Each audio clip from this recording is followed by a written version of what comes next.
Hello everybody, my name is Brianna Bilo and I'm a meteorologist here with the National Weather Service in Grand Junction, Colorado, and this is your October 2021 monthly climate summary. So to start things off for our story of the month, we have the 12th October snowfall, which was actually part of a storm that stretched from late on the 11th through early on the 13th of October. This occurred on the 12th, was a Tuesday. So we had a strong, cold, low-pressure system that pushed across eastern Utah and western Colorado, and it brought widespread precipitation and temperatures that were 10 to 20 degrees below average for that time of the year.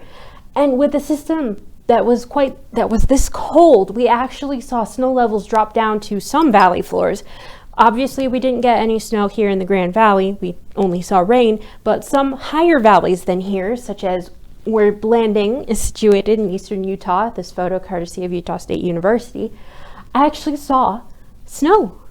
And so not only did some of the valleys see snow with this system, but we also saw a very treacherous Tuesday morning commute with snow-packed roads, gusty winds, and blowing snow limiting visibility. And obviously that was more up in the mountains, especially across the passes, but it was quite a messy Tuesday for much of eastern Utah and western Colorado. As far as our high temperatures, the winners here were Canyonlands and Grand Junction with a highest high of 80 degrees. And for Canyonlands, that occurred on the 4th of October, and in Grand Junction, that occurred on the 5th. And then our lowest high temperature for the month was 74 degrees in Aspen on the 25th of October. And then looking at all of these numbers, with the exception of Aspen, all of the warmest high temperatures occurred very early in the month on either the 4th or the 5th or both of October. And then looking at our low temperatures here, our coldest low was 21 degrees in Meeker on the 15th. And then our warmest low was 31 degrees in Grand Junction on both the 15th and the 27th. And again, looking at these dates, you see that they're all kind of clustered, with a few exceptions, right around the 15th and the 16th, or the 27th. And we had the 15th and the 16th was in the wake of that really strong cold low pressure system that dropped our temperatures way down. And then again, we had another weaker but still relatively potent system that moved through at the end of the month that also dropped those temperatures way down. As far as precipitation, a little bit of good news. We had more than half of our sites come in with above average precipitation for the month. Now, Meeker was the big winner with almost 2 inches of precipitation, and it was about a third of an inch above average for October. And Montrose, unfortunately, is at the bottom with only 7/10 of an inch of precipitation for the month, which was 0.28 inches of precipitation below average. And then looking at departures from normal, Vernal is the big winner with just over 3/4 of an inch above average precipitation for the month of October.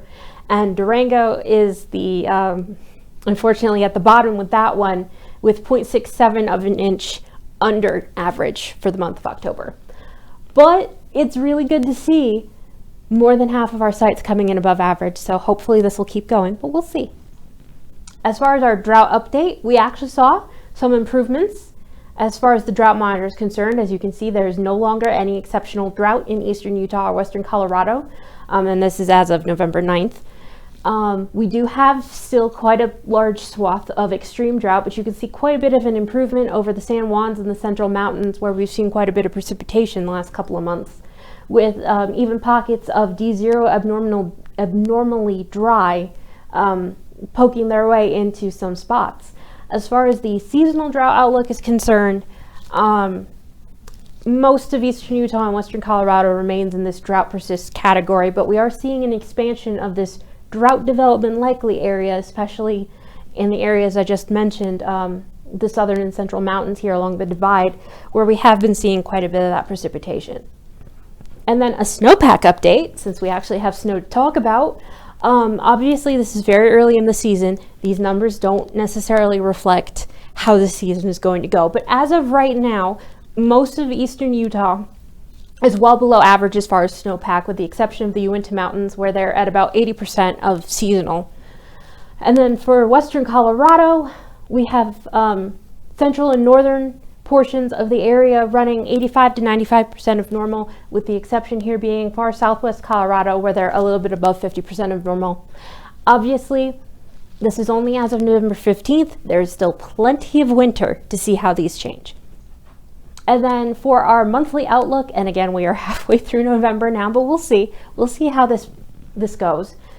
We are looking at above average temperatures for the entire area, and then equal chances of above or below average precipitation for the majority of the area, with the exception of northeast Utah and a very, very tiny sliver of northwest Colorado, basically the Uinta Mountains, where they're looking to see above average precipitation, and then very far southern portions of Colorado and eastern Utah, where they're looking to see below average precipitation.